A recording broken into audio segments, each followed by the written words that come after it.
The Persian Gulf is 35 meters deep on average.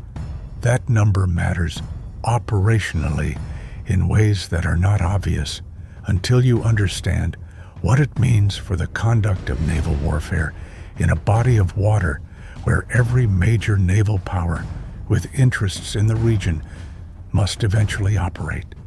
35 meters, less than the length of a tennis court, measured vertically, shallow enough that bottom topography affects sonar in ways that make underwater operations genuinely complex, shallow enough that the thermal layering that shapes acoustic propagation in deeper oceans is compressed into a vertical space that changes the physics of everything, and shallow enough that a surface vessel operating in the Central Gulf is never more than a few seconds from the seabed in the most tactically relevant sense. It is a confined, shallow, thermally complex, politically volatile body of water through which approximately 20% of the world's traded oil passes every year. Every drop of that oil transits the Strait of Hormuz at its southern end. The Persian Gulf is not merely a body of water. It is a choke point economy. And the Iran and Revolutionary Guard Corps Navy, the IRGCN, the maritime arm of the force that controls Iran's asymmetric warfare doctrine, has operated in it, studied it, and built its entire operational concept around the proposition that its shallow water complexity provides a natural advantage to a force that knows the environment intimately against a force that is visiting it. The unmanned surface vehicle had been operating in the northern Gulf for 11 days.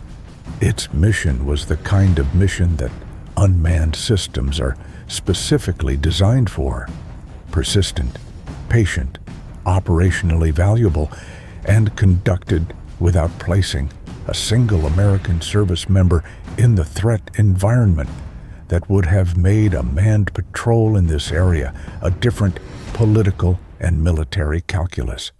The vehicle was a medium-sized USV, approximately 12 meters in length, equipped with a suite of sensors that made it useful for the specific intelligence, surveillance, and reconnaissance requirements of the 5th Fleet operating area: surface search radar, electro-optical and infrared cameras, passive acoustic monitoring capability, and a communications architecture that kept it in continuous data link contact with the controlling station aboard a destroyer operating 70 nautical miles to the southeast. It moved autonomously within mission parameters, its route planned by operators who understood the traffic patterns of the northern Gulf and the specific areas where Iranian naval activity had been most frequent in the preceding months. It had not been designed to fight. It carried no weapons. Its operational value was entirely in what it could see and hear and transmit, not in what it could do to any vessel that chose to approach it.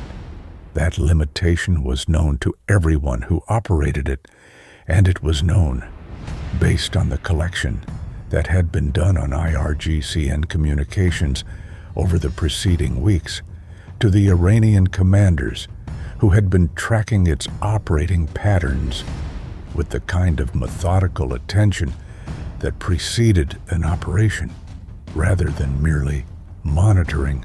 It was a Tuesday. The time was 14:22 local. The northern Gulf was running flat, the afternoon sun beating on the surface in the way that makes the air above Persian Gulf water shimmer in the hours before the temperature differential between sea and atmosphere begins to equalize toward evening.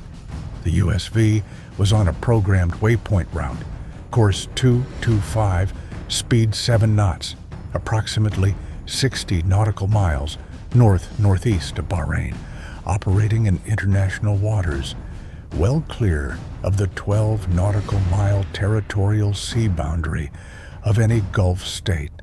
Its sensors were running. Its data link was active. Its position was known to the controlling destroyer to the southeast, to 5th Fleet headquarters at Manama, and through the intelligence collection that the ESM suite aboard the controlling destroyer had been conducting all morning, apparently to a cluster of contacts that had been loitering near the Iranian-administered island complex to the north since approximately 11 o'clock. 6 contacts, small, fast boat-sized, consistent with the IRGCN's operational profile.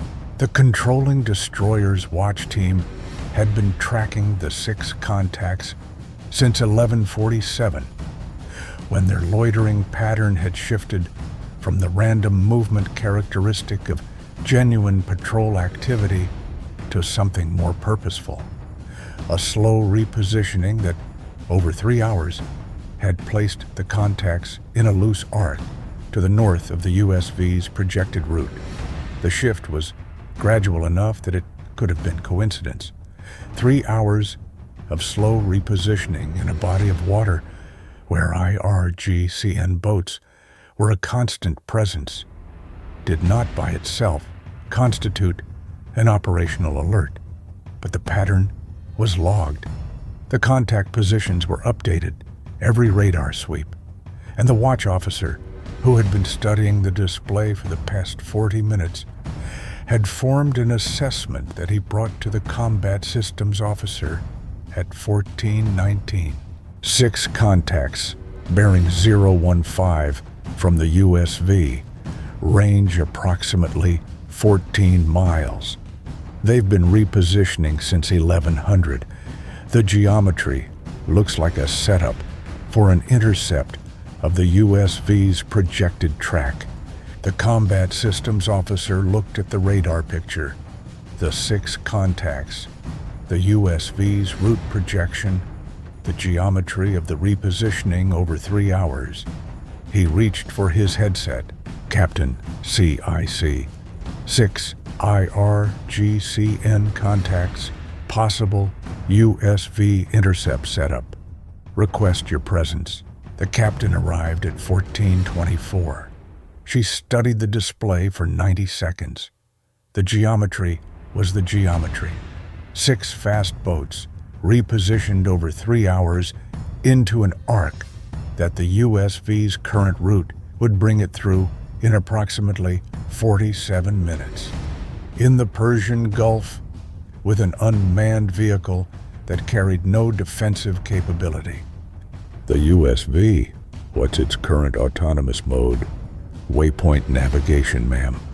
It will follow its programmed route unless we push a course override. Do not push the override yet. I want to see what they do. She looked at the ESM display. What are they transmitting? Burst traffic on IRGCN guard frequencies, ma'am. Pattern consistent with coordination between the 6 contacts and a shore command element. We assess active direction from Bandar Ejask. Active direction from shore. The 6 fast boats were not operating independently. They were being managed in real time by a command authority that was watching the USV's position, probably from their own radar systems and possibly from overhead collection assets that Iran maintained in the Gulf, and providing guidance to the fast boat crews. This was a planned operation. The 3-hour repositioning had been deliberate. Someone ashore had decided that today was the day to test whether an American unmanned surface vehicle could be approached, boarded, and removed from the water. The seizure of an American unmanned system in international waters would be, in any legal sense, an act of piracy conducted by state actors, a category of provocation that had no clear precedent in existing maritime law frameworks, and that would create exactly the kind of ambiguous confrontation that Iran's gray zone doctrine was designed to produce. Not a military attack that triggered a clear legal and military response. Something harder to categorize, harder to respond to, generating precisely the political uncertainty that the IRGCN's operational planners had identified as valuable. The captain understood all of this. "Reposition the USV route," she said. "Push a course override. Turn it southeast toward us. 7 knots. Do not increase speed. I want the course change to be visible to the contacts, but I do not want it to look like a sprint." She paused. "And get the Seahawk airborne. Forward position between the fast boats and the USV. 500 feet. The course override was transmitted to the USV at 1427. The vehicle's navigation system accepted the command and began its turn. A smooth, gradual course change from 225 to 140 that altered its trajectory away from the projected intercept point and toward the destroyer's position to the southeast. The turn was slow enough that it looked like a planned route adjustment rather than an emergency evasion. It was also slow enough that the 6 fast boats, if they increased their speed, could close on the USV's new course before it reached the range at which the destroyer's presence became an operative factor in the encounter geometry. The Seahawk was airborne at 1431. In the CIC, the watch team tracked the fast boat contacts as the USV's course change developed. For 2 minutes, the contacts maintained their positions. Then, at 1429, before the Seahawk had even cleared the destroyer's immediate airspace, the 6 contacts began to move, accelerating. Course 210, heading directly for the USV's new route at a speed the radar assessed as approximately 32 knots. 32 knots. The USV was making 7. The closing rate was 25 knots. At that rate, the fast boats would reach the USV's position in approximately 22 minutes. At sea, distance is language. 32 knots toward an unmanned surface vehicle in international waters was a sentence that required a response. "Seahawk, push to intercept bearing," the captain said. "I want it between the fast boats and the USV before they close to 8 miles. And I want the FLIR running, identification data on every hull." The MH-60R accelerated to its maximum transit speed, climbing to 1,500 feet and turning northwest toward the intercept bearing. At 1,500 feet and maximum speed, it would reach a position between the fast boats and the USV in approximately 11 minutes. The closing geometry was tight, but it was manageable. At 1433, the communications officer transmitted on channel 16 and on the IRGCN guard frequency simultaneously. IRGCN vessels bearing 015 from United States Navy unmanned surface vehicle. This is a United States Navy warship. The USV you are approaching is United States government property, operating in international waters under lawful authority. You are advised to alter course and maintain a distance of no less than 500 meters from the USV. Any attempt to interfere with, board, or seize the USV will be considered an unlawful act in violation of international law. All your movements are being recorded and transmitted to United States Naval Forces Central Command. This is our advisory. The message was precise, legally grounded, and transmitted on the frequency that guaranteed it had been received.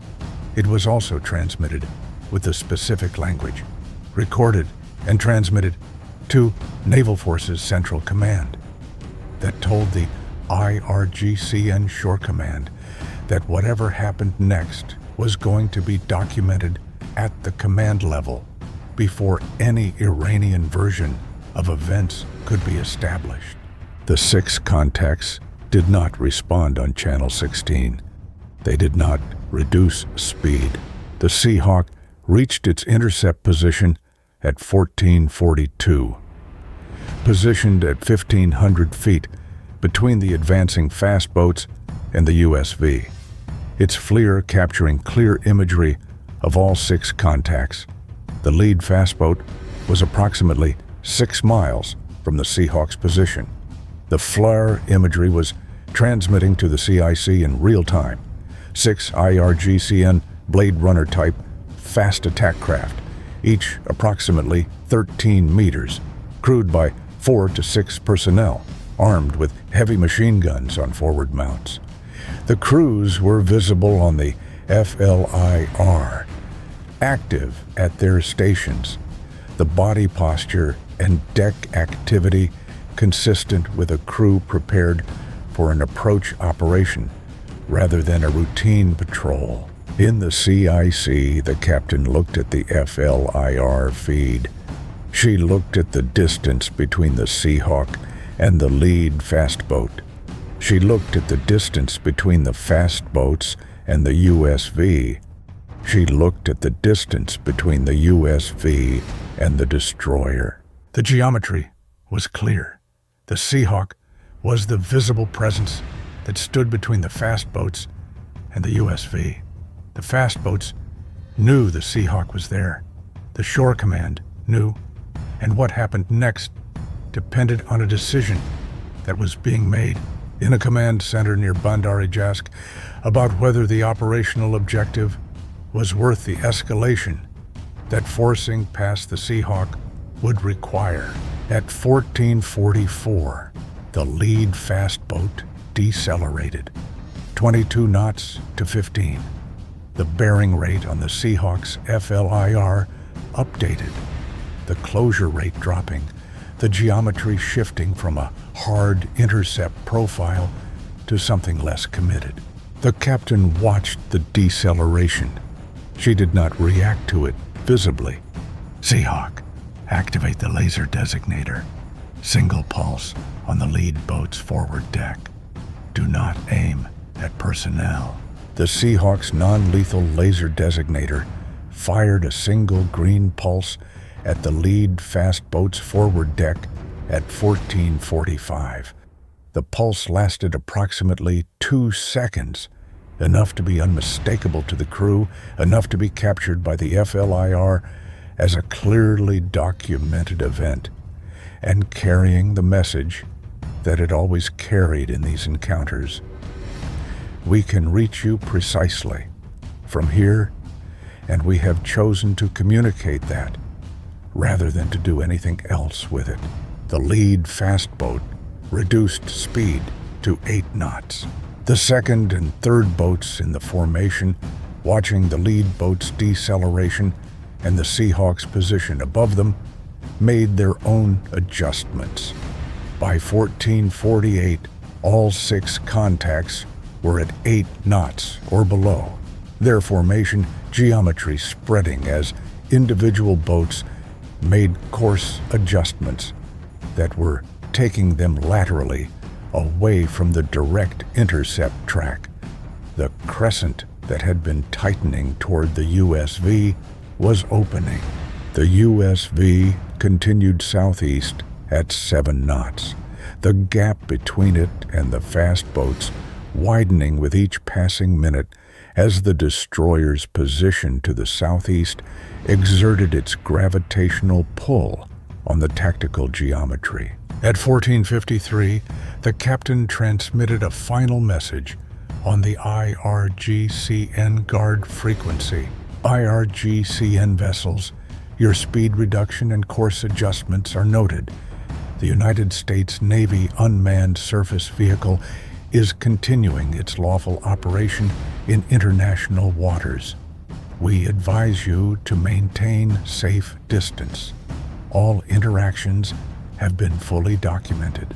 No response came from the fast boats, but the ESM suite registered a burst transmission from the lead contact to the shore command at Bandar-e-Jask at 1454. A longer transmission than the earlier coordination bursts. The kind of message that an operation commander sends when a mission has not gone as planned and a report is required. By 1511, the 6 contacts had returned to their loitering positions near the island complex to the north. The range between the fast boats and the USV was 18 miles and opening. The Seahawk held its position for another 12 minutes before the captain authorized its recovery. The helicopter, descending from 1,500 feet and returning to the destroyer at 1523. The USV was redirected back to its original waypoint route at 1531, resuming its programmed pattern in the northern Gulf. Its sensors were running. Its data link was active. It continued its mission. In the CIC, the reconstruction package was already being compiled. Every fast boat track from the initial 1100 repositioning through the 1448 deceleration. Every ESM intercept, the burst transmissions, the guard frequency exchanges, the longer report to Bandar-e-Jask at 1454, the Seahawk FLIR footage of all 6 contacts, including the laser designator event, the Channel 16 transmission, and the IRGCN non-response, the USV telemetry showing the course override, the course change execution, and the return to original route, the complete timeline. Full package to 5th Fleet, NAVCENT, and the JAG officer, the captain said. I want the legal analysis of the intercept attempt, specifically the repositioning timeline, the speed on approach, the intent assessment based on the formation geometry. If this goes to an international forum, I want the evidentiary record to be bulletproof. She looked at the display. The USV's track was updating, the small icon moving steadily on its resumed course in the northern Gulf. And I want the Unmanned Systems section at Naval Warfare Development Command to have the full operational timeline. The USV performed exactly as designed. The course override worked. The data link architecture held throughout. But someone needs to know that the IRGCN just ran a seizure attempt on a United States government asset in international waters, and that the only thing that stood between them and that asset was a Seahawk at 1,500 feet and a laser designator. She paused. That is not a comfortable margin. What had unfolded in the northern Persian Gulf on this Tuesday afternoon was a preview of a category of confrontation that naval planners had been modeling for years, but that the proliferation of unmanned systems into operational deployments was now making real. The attempt by a gray zone adversary to seize an unmanned vehicle as a demonstration of capability, a provocation designed to test the limits of what the United States would do to protect an asset that carried no crew and whose loss would generate no casualties. The calculus was explicit in Iranian thinking. An unmanned vehicle is not worth a manned confrontation. If the protecting force will not place a manned platform at genuine risk to defend an unmanned one, the unmanned one is a viable seizure target, and a seized American unmanned system becomes intelligence, becomes a propaganda asset, becomes the kind of gray zone win that is worth its weight in any currency that authoritarian governments prize. The answer to that calculus on this afternoon had been the Seahawk, a manned platform placed between the fast boats and the USV, with the non-lethal tools to communicate consequences without requiring the decision to employ weapons. The Seahawk had been the bridge between the unmanned asset and the manned response, the element that told the IRGCN Shore Command that defending this USV was worth exactly as much presence as defending any other American asset in international waters. The Persian Gulf will generate more of these attempts. Unmanned systems will proliferate in this operating area and every other operating area where the United States Navy has interests and adversaries have the doctrine and the intent to contest them. Each attempt will test the framework, the legal framework, the operational framework, the decision-making framework that determines what it costs to attack American assets in international waters. On this Tuesday, in 35 meters of Gulf water, the framework had been tested and had held. The USV continued its mission. The cost of the day's encounter on the American side was a Seahawk sortie, a laser designator pulse, and a very complete documentation package. That is an acceptable cost, and the other side knew it.